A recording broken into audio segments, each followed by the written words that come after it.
सभी का मेरे YouTube चैनल पर पुनः स्वागत है। आज एक बहुत ही मर्म स्पर्शी, हृदय स्पर्शी रचना लेकर आपके सामने उपस्थित हुई हूँ और यकीन नहीं मानेंगे आप दोस्तों कि ये कविता जो मैंने लिखी है जिसका शीर्षक है द्रौपदी की करुण पुकार।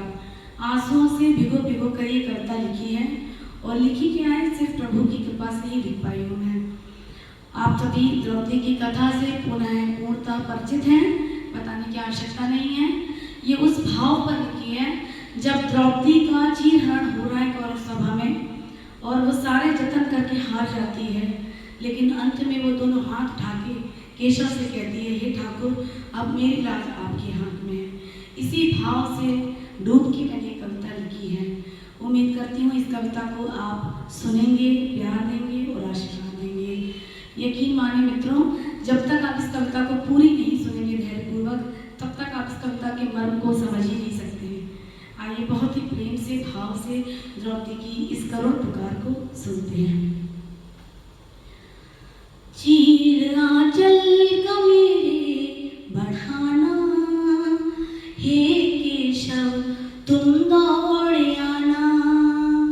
चीर साड़ी का मेरे बढ़ाना, मेरे माधव तुम दौड़े आना। आने में जो देरी लगे तो तुम गरुड़ पर ही चले आना।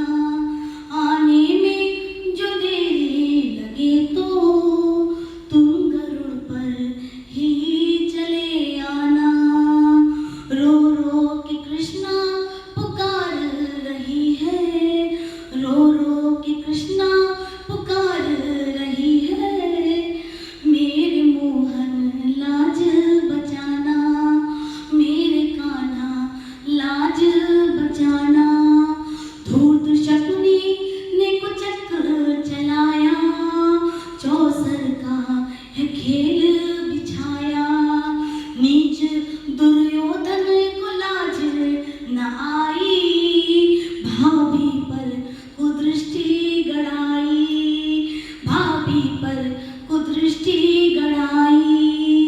कपट लोभ के पासे फेंके, दाव दे दे कि चाले वो खेले, दाव दे दे कि चाले वो खेले। दाव पर दे को क्या क्या लगा है, राज वैभव मुकुट सब छिना है। अब बची केवल पांचाली, लाज लुटने की आ गई है बारी, लाज लुटने की आ गई है बारी। नीच दुशासन ने केश है खींचे, नीच दुशासन ने केश है खींचे।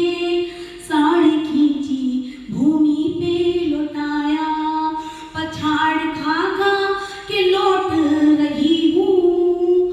हे केशव ये दिन कैसा आया, हे केशव दिन कैसा आया। इंद्रप्रस्थ की पटरानी का कैसे कैसे मान मर्दन कराया। इंद्रप्रस्थ की पटरानी का कैसे कैसे मान मर्दन कराया। अब द्रौपदी किस किस को बुला रही है, आइए वो देखते हैं।